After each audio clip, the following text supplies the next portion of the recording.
Joining me now is someone many of the alumni watching will recognize. George Parker is the Dean Witter Distinguished Professor of Finance Emeritus. Welcome, Professor Parker. Thank you. I didn't mention this as we were chatting just before coming back, but I do have the distinct memory of losing approximately $17 in a game theory lab in my first quarter here at Stanford with you. It's a lesson that stuck. Oh my goodness. That's scary to think people actually remembered things that went on in my class. I'll have to be more careful. It's the lessons that you don't think are going to stick that do.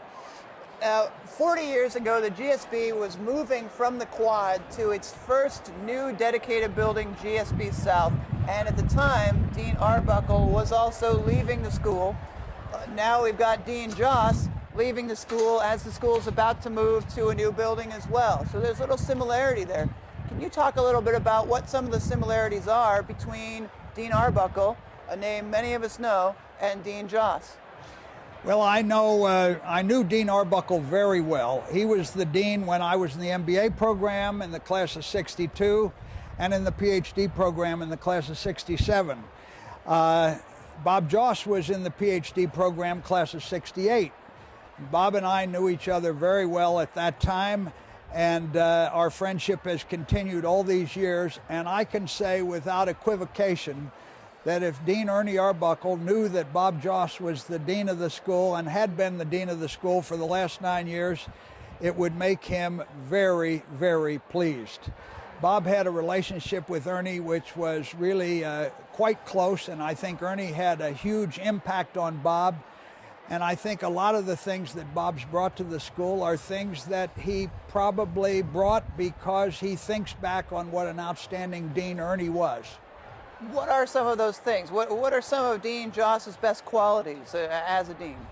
Well, one of them, I think, is that he's not only exceedingly smart intellectually and offers intellectual leadership for the school, but he's exceedingly versatile. He has what people today refer to as tremendous bandwidth. He can deal with all the various constituencies of the school in a really inspired way, and that includes the students and the faculty and the alumni and the rest of the university and the staff and all the various constituencies who make this place what it is. You know, at the end of the day, a university or a school is not about buildings, even though today we're celebrating one of the most magnificent new campuses that any school could have. But at the end of the day, every school is about people. It's the people who come to study and the people who teach and so forth. Well, and on that note, it is those people who build the reputation of the school, who make the reputation.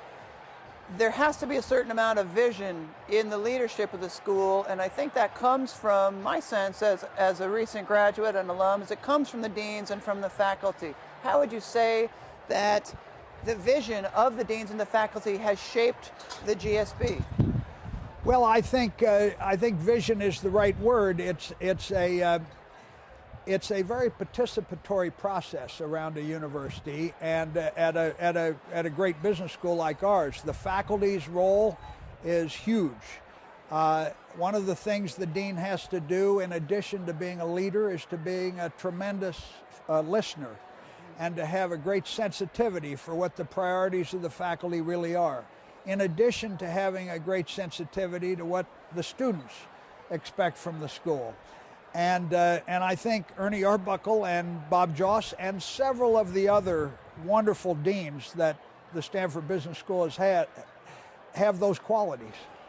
I certainly felt that when I was here as a student in 2002, that Dean Joss keeps in touch with that student population.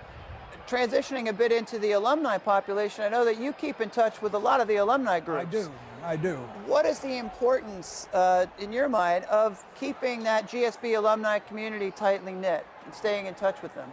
Well, the alumni are simply critical to what we do. They are our spokespeople. They are ambassadors for the school, for the experience that they had. They not only help the school in terms of its finances, which is critical, but they also are role models for prospective students who want to come here.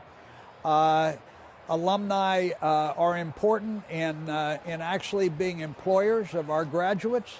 It's all a wonderful symbiotic combination that turns into the Graduate School of Business community. Thank you, Professor Parker, for taking the time to be with us here tonight.